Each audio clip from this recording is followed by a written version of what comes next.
Olá pessoal, sejam bem-vindos a mais uma aula de literatura. Estamos fazendo nosso especial de obras, né? Como vocês sabem, a gente tem um especial de obras que caem nos vestibulares. Estamos falando de obras especificamente da FUVEST.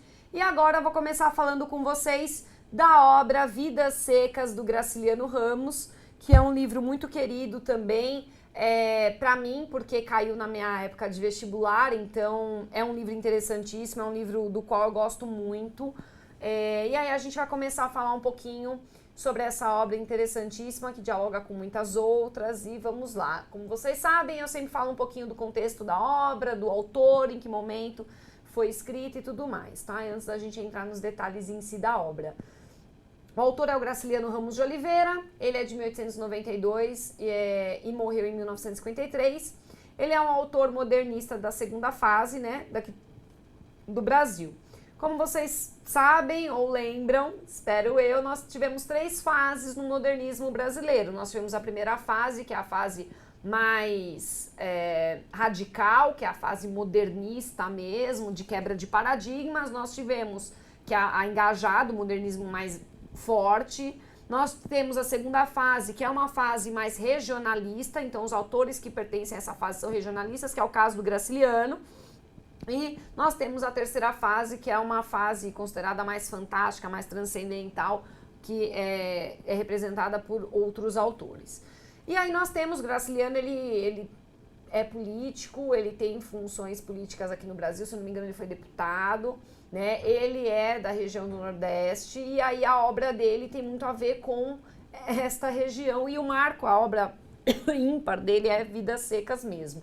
Ele publicou Caetés, São Bernardo, Angústia, Vidas Secas, né, que é a sua quarta obra, A Terra dos Meninos Pelados também, Brandão, Entre o Mar e o Amor, Histórias de Alexandre, Dois Dedos, Infância, Histórias Incompletas, Insônia, Memórias de um Cárcere, que é póstuma, mas é um livro excepcional, Viagem, também póstuma, Linhas Tortas, póstumas, e aí depois, gente, veio uma enxurrada de obra póstuma. Por quê? Porque Graciliano era muito autocrítico. Pensa numa pessoa que escreve um livro inteiro lá na maquininha de escrever, tec, escreve aquele calhamaço, não gostei, jogo fora. Ele era assim. Só que aí muita coisa, graças a Deus, ele jogou fora, deixou na gaveta. E aí as pessoas acharam e graças a Deus publicaram para que a gente tivesse ainda mais, né, obras dessa riquíssima antologia que é a obra do Graciliano Ramos, tá? E aí vamos falar do contexto da obra Vidas Secas, né? Uma obra publicada em 1938, relata a vida nordestina no que tange a fome, a seca, as mazelas sociais e também da opressão política, né? Considerando aspectos psicológicos. Esse aí tá à toa, tá? É uma obra dividida em 13 capítulos, né? E aí é uma obra muito importante porque, assim como a gente vai falar desse diálogo mais pra frente, assim como Jorge Amado, é uma obra que fala muito do nordestino, né? Deste retirante como uma forma social, tá? Muito interessante. Personagens, né? Fabiano, que é um homem nordestino, é um protagonista. O personagem principal, ele é um cara de impulsos e um cara de instinto. E você vê o tempo inteiro ele tentando reprimir essa fúria, essa raiva, porque é claro que ele não quer. O livro é curtinho, gente, super vale a pena ler. Numa sentada vocês leem, tá? É um livro muito interessante, é uma linguagem relax. Porque assim, você vê ele tentando reprimir essa fúria, essa revolta social, porque ele não queria, porque, gente, uma coisa é a pessoa ser vagabunda e não querer trabalhar, outra coisa é o cara querer trabalhar e ser explorado mesmo assim, né, que é um pouco da temática de alguns dos capítulos da obra, tá? Vou falar disso um pouquinho mais pra frente. E aí ele reprime essa raiva, essa ira, essa vontade de querer fazer justiça com as próprias mãos, enfim, essa coisa toda. Assim, a Vitória, que é a esposa de Fabiano, vamos dizer assim, ela é a mente da família, ela é mais racional, ela tem mais interesse pelo conhecimento, pela intelectualidade, pelo conteúdo dele, é mais instintivo, animalesco. Ela não, ela é mais civilizada do ponto de vista de conhecimento e tal. A baleia, que é a cachorrinha, coisa fofa. Aliás, anotem aí a parte da baleia, tá? Eu tô sublinhando ela aqui. a baleia, ela tem uma figura de linguagem, que ela é uma cachorra, que ela é relatada com sentimentos, emoções, pensamentos, né? Tem uma parte que ela sente fominha e aí ela vê que todo mundo também tá com fome, enfim, é uma... Gente, não tem como se apaixonar, desculpa, eu confesso, chorei horrores quando... Vou ter que fazer um spoiler quando ela morre, gente. E aí é triste, você chora, quem não aguenta pula um pouco essa parte, você vai sentir já, que é muito triste. E é uma figura de linguagem, no caso... A figura de linguagem é a personificação, tá? Então, temos aí a personificação da baleia. Ela é como uma pessoa, tá? E aí você vê em contraposição o menino mais velho e o menino mais novo, né? Você vê eles não têm nem nome, né? Eles não têm nem nome. É o menino mais velho, o menino mais novo. São filhos da assim, a Vitória e do Fabiano. E aí você tem o oposto, que é a Ai, o meu tá escrevendo pra baixo. Por que o meu tá assim? Será que eu fiz caca?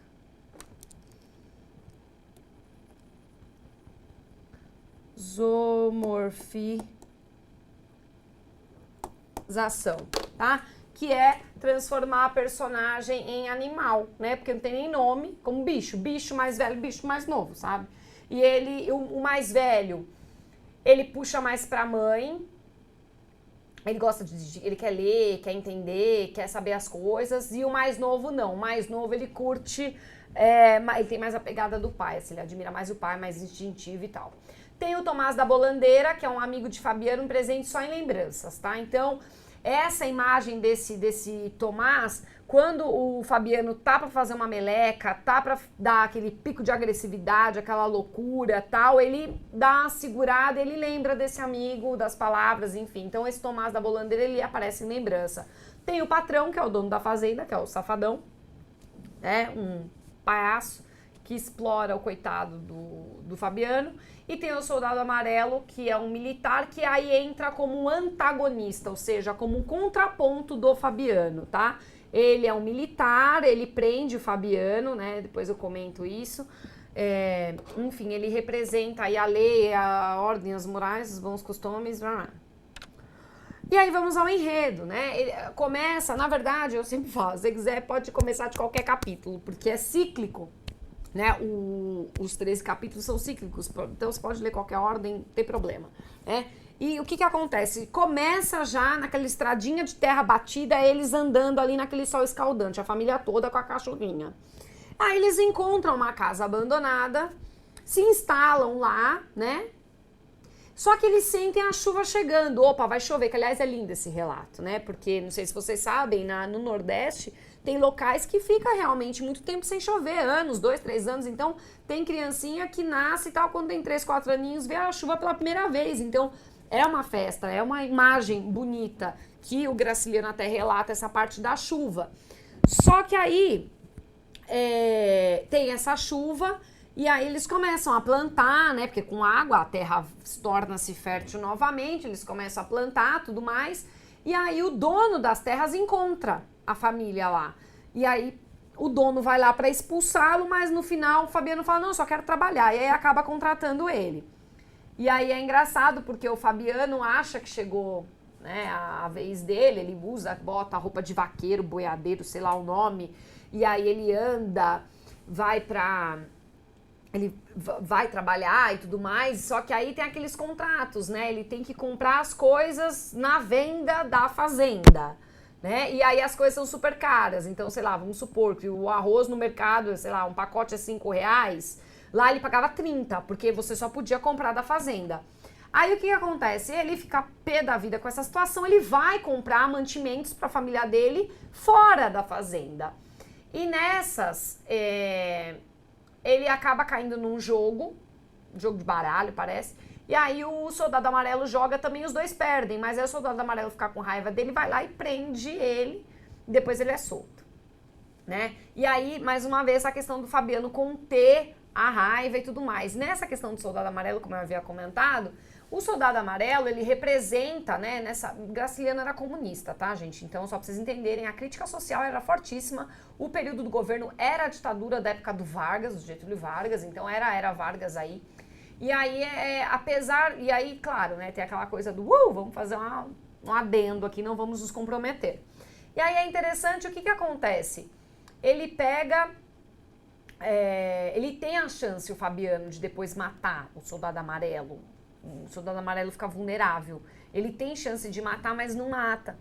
Isso é interessante. Ele tem essa oportunidade, mas não faz nada porque ele ainda vê uma superioridade. Por isso que o Soldado Amarelo entra como antagonista dele, né? Ele vê nele uma superioridade intelectual, inclusive, né? E aí, mesmo assim, ele quase é expulso da fazenda, porque ele briga lá com o patrão, porque o patrão descobre que o Fabiano foi comprar coisas fora da fazenda, tal. Só que aí, ele é muito explorado, ele vê que o salário dele não sobra pra nada, tipo, mal pra sobreviver, não sobra mesmo nada. E aí, com a chegada de uma nova seca, a família foge novamente. É interessante que é de madrugada, né? Que é o final do livro, né? Eles fogem de madrugada não só porque de noite é mais fresquinho do que naquele sol desgraçado, né? De madrugada, e porque também eles não queriam ser cobrados nem impedidos pelo patrão, né? Que o patrão ia humilhá-los e tudo mais. Então, por isso, eles fogem mesmo, tá? E aí volta pro ciclo de novo de andar. Lembra que eu falei que eles começam andando na estradinha, terra batida, né? Pois bem, eles terminam novamente. Então, é cíclico, tá? Narrador, terceira pessoa onisciente, ou seja, sabe que as personagens pensam, sentem, né? O tempo, ele é psicológico, por isso que não tem uma data, não tem uma cronologia certa, então, por isso que eu falei, pode pegar cada capítulo diferente, que não tem problema nenhum. E ele é circular, né? Como eu falei, ele é cíclico, né? A única coisa de tempo que eu falei tem uma referência à época do Getúlio Vargas, só. E o espaço também não tem uma cidade, um lugar específico, um vilarejo específico, o espaço é o sertão nordestino mesmo, tá? Fazendo uma análise, né? Os capítulos são independentes, então é por isso que essa questão do próprio tempo da narrativa não é mesmo cronológico, porque você pode ler qualquer hora, qualquer um que é cíclico, em qualquer ordem, né? E aí, por que o livro se chama Vidas Secas, né? É muito interessante, é raro às vezes as pessoas pensarem em nome do livro, né? Que parece meio óbvio, na verdade as vidas são as vidas dessas pessoas, né? E se é vidas secas, por quê? Porque as secas, porque essa dificuldade justamente da seca do Nordeste. Então a própria seca estabelece a vida deste homem, né? E é muito interessante pensar dessa forma, pessoal, porque a própria seca determina essa, como eu posso dizer, essa ciclicidade, essa coisa cíclica, né? Porque na hora da seca, aquele desespero, aquela desgraceira toda, chove, tem um pouco de esperança, tararara, que se acaba. Então, é uma coisa cíclica da própria natureza daquele lugar e que vai impactar diretamente na natureza deste homem. E por isso eu coloco ali aspecto humano além do animalesco, porque embora Fabiano seja todo animalizado, todo zoomorfizado, como a gente viu, que é uma figura de linguagem muito presente, você vê que apesar disso, tem um lado humano sim, ele consegue reprimir suas, claro, por sobrevivência ou não, ele reprime ali seus instintos, ele não piora a situação. Diálogos. Essa obra pode dialogar com Curtiço, do Aloysio Azevedo, que justamente fala um pouco dessa animalização, tá? Então pode ser um ponto de contato. Capitães da Areia, que tem um pouco de questão do Nordeste. Jorge Amado publicou essa obra, acho que um ano depois do Vidas Secas, então ele também era comunista, então a obra dialoga nessas questões, nesses interesses. E também não coloquei aí, mas pode dialogar com Sagarana, com alguns contos de Sagarana do Guimarães Rosa, porque são vários contos, alguns podem dialogar com esses aspectos mais brutos, mais animalescos, mais primitivos do homem, tá? Gente, eu fico por aqui, espero que vocês tenham gostado, obrigado pela companhia e espero vê-los na próxima Obras aí da FUVEST. Um beijo grande, tchau, tchau!